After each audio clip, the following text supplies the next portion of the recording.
रमता राम जपो रे प्राणी, अब तो सुन ले राम कहानी।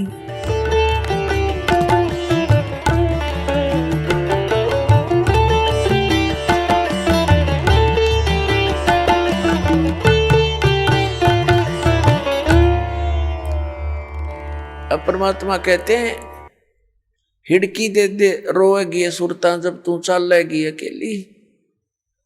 इस आत्मा को सुरता भी सुरती भी कहते हैं, एक संबोधन के लिए कहते हैं प्यारी आत्मा, जब तू पूरे परिवार ने छोड़ के अकेली यहां से जाएगी, जब तू पछाड़ खा खा टक्कर मार मार रोएगी डकरा डकरा के, तेरी कोई नहीं सुनेगा।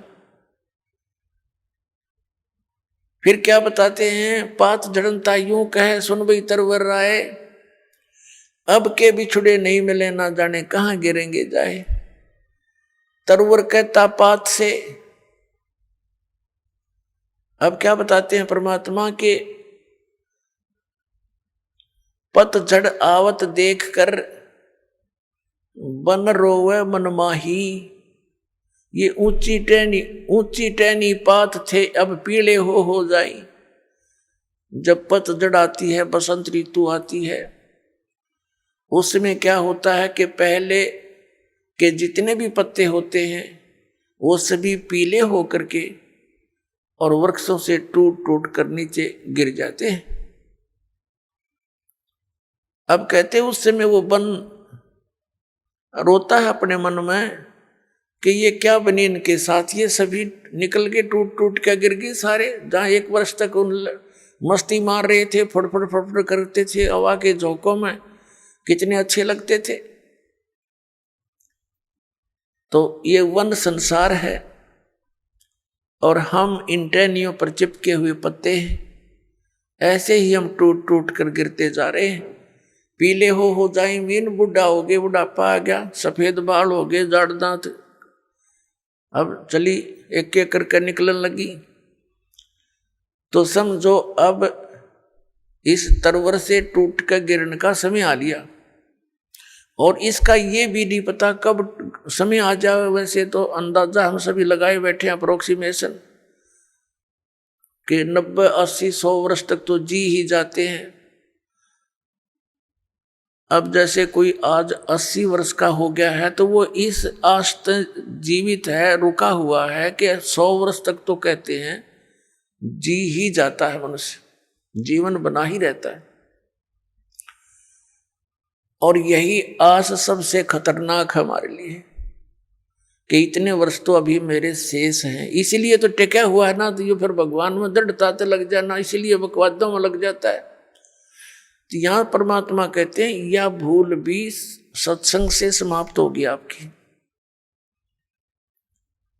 परमात्मा कहते हैं मौत भूल गया बावड़े, ये अचरज किया कौन, और तन माटी में मिल जाएगा जो आटे में लौण। तो मौत को भूल गया, यह गफलत किया बैठा, इसी कारण से तुम चोरी करता है, बकवाद करता है, डाके मारता है, मिलावट करता है, रिश्वत लेता है और बड़ी बड़ी कोठी बनाता है, तुझे मौत याद नहीं है। अब परमात्मा याद दिलाते हैं कि वो ऊंची टहनी पात थे वह पीले हो जाई। पात जड़नता यूं कह सुन भी तरवर राय, अब के बिछड़े नहीं मिले ना जाने कहां गिरेंगे जाए। फिर तरवर कहता पात से। अब जैसे जो कोई व्यक्ति मृत्यु के निकट हो, कुल के लोग आसपास आकर बैठ जाते हैं और उसको फिर सांत्वना देते हैं, भाई यहाँ तो सभी ने जाना है, चिंता कर ले चाहे ना कर ले, ये बाकी बच रहे इनकी भी मृत्यु होनी है, पीछे देख ले कोई रहा नहीं। तो इस करके उसका थोड़ी दृढ़ता पैदा करने के लिए ये बातें चलती हैं, लेकिन उनसे होता कुछ नहीं। जब तक प्राणी पूर्व पहले से ही परमात्मा के चरणों में नहीं लगा होता, उसके वो बातें असर भी नहीं करती। पहले से भक्ति में लगा हो, भक्ति की शक्ति से, भक्ति की कमाई से, मंत्र की कमाई से, उस समय उसको थोड़ा बहुत अगर कोई डगमग होता है परिवार को देखकर, तो उसको याद दिलाने से वो तुरंत दृढ़ हो जाता है, क्योंकि उसकी नींव मजबूत हो चुकी है। तो फिर वो तुरंत भूल जाता है संसार को और मालिक में सुरती लगा लेता है। और भक्ति और ज्ञानहीन प्राणी तो फिर कितना कुछ कह लो उसका असर नहीं होता, उसकी सुरती वहीं जकड़ी रहती है। तो यहाँ अब तरवर कहता पात से सुनो पात एक बात, यहाँ की यही रीति है, एक आवे एक जात। अब जैसे वो पतझड़ के समय टहनियों से पत्ते टूट टूट के गिर गए, पहले वाले तो गिर गए खत्म हुए, कोई गंदे नाले में पड़ा, कोई बर्फ पशुओं के पैरों नीचे कट के नष्ट हुआ, और तुरंत फिर कोपल फूट जाती है, नए पत्ते 10 से 15 दिन के बाद हरा भरा हो जाता वो पेड़ हैं। और फिर वो जो पत्ते नए नए आए हैं वो 1 वर्ष वो नाच कूद लेंगे, फड़ कर लेंगे, फिर वही ऐसे ही स्थिति में जाएंगे। तो परमात्मा हमें याद दिलाते हैं इस उदाहरण के माध्यम से कि तरवर कहता पात से सुनो पात एक बात, यहाँ की यह रीति है, एक आवत एक जात।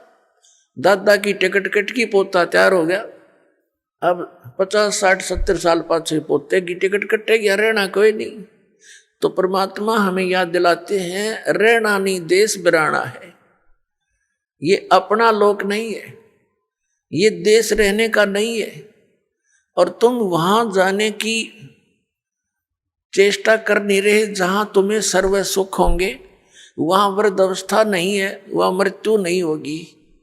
बताओ, इतना बढ़िया स्थान है, आप उसको ग्रहण करना नहीं चाह रहे क्योंकि आपको ज्ञान नहीं, आपको ये विश्वास ही नहीं है कि ऐसा कोई लोक है, क्योंकि नकली संतों ने और इन पंथों ने परमात्मा का भट्ठा बैठा दिया, भक्ति मार्ग का नामो निशान मिटा दिया।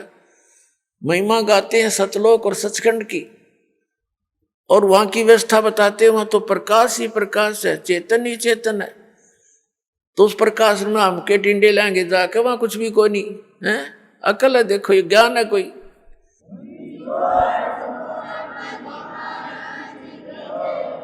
कैसे रुचि बनेगी वहां जाने की? कहते आत्मा उसमें ऐसे मिल जाती है जैसे बूंद समुद्र में। कोई बात हुई है कई प्रमाण ऐसा परमात्मा के ज्ञान में? तो वहां पूरी व्यवस्था है उसकी, तो यह नकल है, डुप्लीकेट माल है ये सारा, यहाँ का एज इट इज सृष्टि है। और लेकिन वहां का जो मटेरियल है, वहां का जो पदार्थ है वो अमर है, वो नष्ट नहीं होते। जैसे एक सैंपल है वहां से, गंगा का जल सतलोक से आया हुआ है, इसके विषय में ना ब्रह्मा को पता ना विष्णु को ना इन ऋषि पिषियों को, ये तब बहुत नीचे सतर की कहानी है इनकी। तो ये परमात्मा ने एक सैंपल भेज रखा है कि हमारा मटेरियल ऐसा पदार्थ है वहां पर, इस गंगा के जल को आप कहीं रख लो उठा कर। साइंटिस्टों ने सिर मार कर देख लिया, इसका कोई लक्षण ढूंढ नहीं सके किस कारण से है ये। तो परमात्मा की महिमा को ये साइंस क्या समझ सकती है? ये साइंस परमात्मा के मटेरियल से बने हुए साइंटिस्ट भगवान भूल गए, नास्तिक बनने लगे। तो इस कलयुग में हमें एक सबसे बड़ी खुशी और सहयोग इस शिक्षा का ये है कि हम भगवान पहचान सकते हैं, अन्यथा इसकी कतई जरूरत नहीं थी।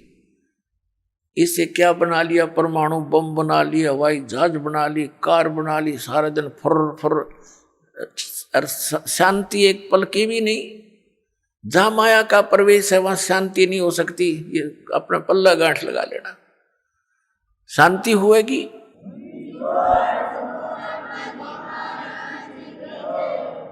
अंगारों पर बैठकर हम शांति ढूंढ रहे हैं, भूबल पर पैर रखे हैं और हम सोच रहे हैं अब शांति होगी, हमें ठंड मिलेगी। तो माया तो भूबल समझ लो, ये अंगारे हैं, और जिसके पास ज्यादा है उतने ही ज्यादा अंगारे उसके पास है। कभी सपने में भी उसको सुख नहीं हो सकता।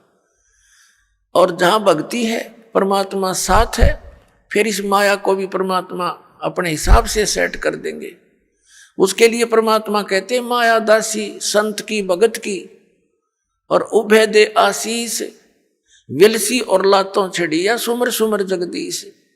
आप सुन रहे थे जगत गुरु तत्वदर्शी संत रामपाल जी महाराज जी के मंगल प्रवचन। अधिक जानकारी के लिए विजिट कीजिए हमारी वेबसाइट www.jagatgururampalji.org। संत रामपाल जी महाराज जी के शुभ आशीर्वाद से पूरे विश्व भर में 500 से भी ज्यादा नाम दीक्षा केंद्र हैं, जिन पर संत रामपाल जी महाराज जी द्वारा ऑनलाइन निशुल्क नाम दीक्षा दी जा रही है। अपने नजदीकी नाम दीक्षा केंद्र का पता करने के लिए संपर्क करें 8222880541।